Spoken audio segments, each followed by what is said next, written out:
Shalom, shalom, shalom. Selamat pagi. Terpujilah Tuhan.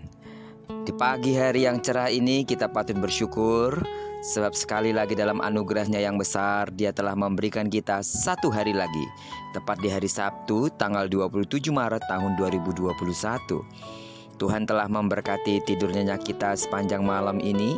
Karena itu kita tetap percaya bahwa sepanjang hari ini sampai terbenamnya matahari di tanggal 27 Maret ini, Tuhan akan terus menyatakan kuasa namanya sebagai Allah yang menyertai, Allah yang melindungi, dan Allah yang pasti memberkati kita. Amin. Saat ini seperti biasa, sebelum kita lebih jauh melakukan aktivitas kita sepanjang hari ini, mari kita sama-sama kembali meneduhkan hati kita untuk merenungkan firman Tuhan yang datang sebagai pedoman dan pelita hidup kita. Dan perenungan kita akan kita ambil tetap dari pembacaan 40 hari bersama kitab Keluaran. Hari ini kita telah masuk di hari yang kelima, itu artinya kita akan baca kitab Keluaran pasalnya yang kelima, ayat yang pertama sampai dengan ayatnya yang ke-23. Saya percaya jika saudara terus setia mengikuti pembacaan Alkitab satu hari satu pasal dan merenungkannya bersama-sama, Anda akan semakin memahami dan mengenal Allah dengan benar. Karena itu saya menghimbau seluruh sidang jemaat Tuhan dan saudara dimanapun berada, baca keseluruhan pasal ini sehingga saudara dapat memahami dengan baik apa yang saya akan jelaskan dari perenungan kita. Baiklah, sebagai pengantar renungan kita hari ini, saya akan coba bacakan ayatnya yang ke-22 sampai dengan ayatnya yang ke-23. Lalu Musa kembali menghadap Tuhan, katanya, "Tuhan, mengapakah kau perlakukan umat ini begitu bengis? Mengapa pula aku yang kau utus? Sebab sejak aku pergi menghadap Firaun untuk berbicara atas namamu, dengan jahat diperlakukannya umat ini, dan engkau tidak melepaskan umatmu sama sekali." Judul perenungan kita hari ini, ketika hidup semakin berat. Dalam hidup kita, pasti ada banyak masalah. Tidak mungkin manusia bisa bebas dari masalah. Jangankan kita yang mungkin hanya jemaat biasa, bahkan pendeta terkenal sekalipun tidak akan bebas dari masalah. Justru semakin kita dekat dengan Tuhan, mungkin semakin tinggi tingkat masalah yang akan kita hadapi. Bahkan seringkali masalah yang ada itu justru semakin bertambah berat dari hari ke hari. Ketika kita berdoa, meminta agar Tuhan menyelesaikan masalah yang kita hadapi, bisa saja masalah tersebut tidak langsung selesai, tetapi justru seakan-akan menjadi semakin berat dan sepertinya akan jauh lebih sulit untuk diselesaikan. Yang jadi pertanyaannya adalah, bagaimana reaksi kita jika hal tersebut terjadi pada hidup kita?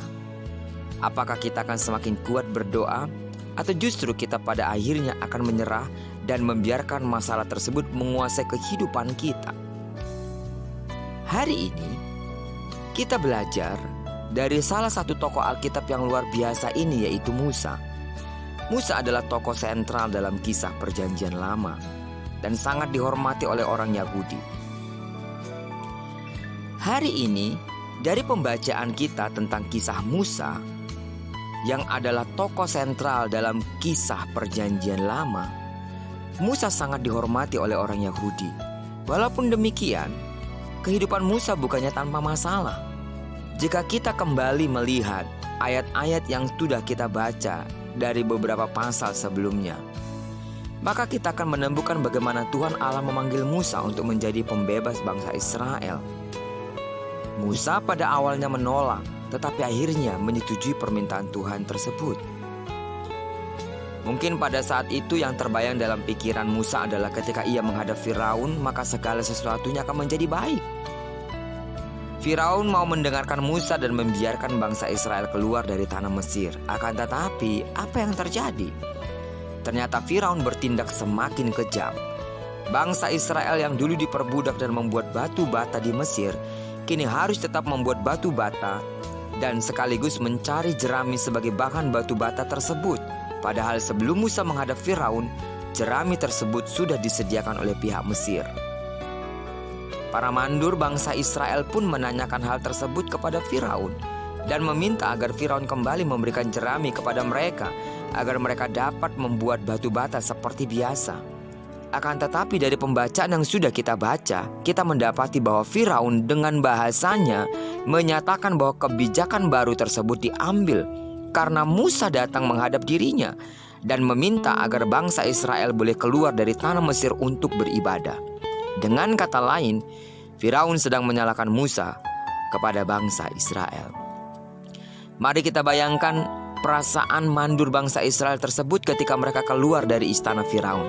Tentu mereka merasa susah dan kesal terhadap Musa.